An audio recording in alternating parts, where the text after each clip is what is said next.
В столице республики обсудили вопросы строительства моста через реку Лену. В совещании приняли участие президент Якутии Егор Борисов, представители федеральных ведомств, банковских структур и консорциума «Транспортные концессии САХА». Обращаясь к участникам проекта, глава республики заявил, что в ближайшее время предстоит завершить конкурсные процедуры и перейти к реальным делам. В свою очередь, замглавы Федерального дорожного агентства Дмитрий Прончатов поблагодарил руководство республики за содействие в реализации проекта. Также выразил удовлетворение проводимыми работами и вручил Егору Борисову и премьеру Галине Данчиковой ведомственную медаль в связи с десятилетием Российского дорожного агентства. Далее рабочая группа отправилась на Табагинский створ. Это самое узкое место реки Лены в районе Якутска. Именно там планируется возведение этого масштабного объекта. Виталий Абрамов подробнее. Варианты строительства моста через Лену рассматривались с переменной периодичностью еще с начала строительства АЯМа. Еще в 90-е мост должен был быть построен, но в силу известных событий это не осуществилось. За последние годы президентом и правительством республики была проведена колоссальная работа по вопросам реализации проекта. И вот в конце марта были подведены итоги открытого конкурса и определен строитель моста.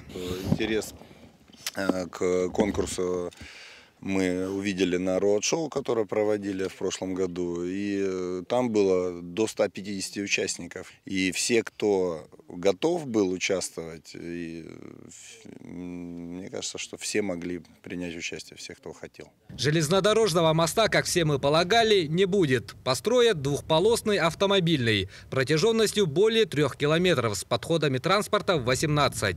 Период проектирования и строительства 6 лет. Данный объект, который мы планируем здесь построить, является будет тоже одним из самых уникальных сооружений Российской Федерации, а может и даже всего мира. Я как профессионал могу это подтвердить. И мы постараемся делать все, чтобы быстро, с достойным качеством построить данный объект. Проектировщики надеются завершить свою работу через год, а дальше госэкспертиза. Всего было разработано более 10 вариантов моста, а также построена специальная гидрологическая модель, которая позволяет сделать детальный расчет выбранного варианта, в том числе с учетом ледовой нагрузки. На сегодняшний день строительные технологии позволяют справиться, в общем, с любыми суровыми условиями. И здесь эти технологии, естественно, будут применены. Поэтому проект будет сначала год разрабатываться, затем будет проходить государственную экспертизу. И никаких решений, которые нарушат экологию в данном месте, естественно, ни мы не допустим, ни экспертиза не допустит. Так что я думаю, что все жители Якутска, Якутии могут быть спокойны.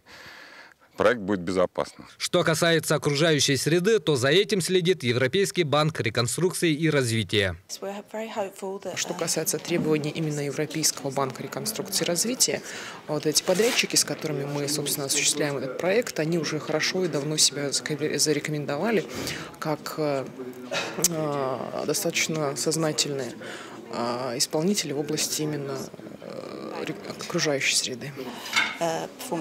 В настоящий момент идут мероприятия по изъятию и безвозмездной передаче в федеральную собственность земельных участков, необходимых для размещения автодорожного мостового перехода. Со стороны Табагинской мыши здесь является зеленой зоной, поэтому предстоит провести процедуру перевода зеленой зоны на эксплуатационную зону. После этого мы можем давать в аренду под строительство моста.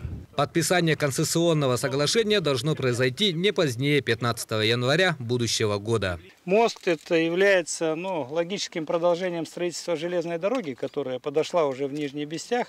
Практически линейная часть готова, остались объекты, которые нужно завершить на станции.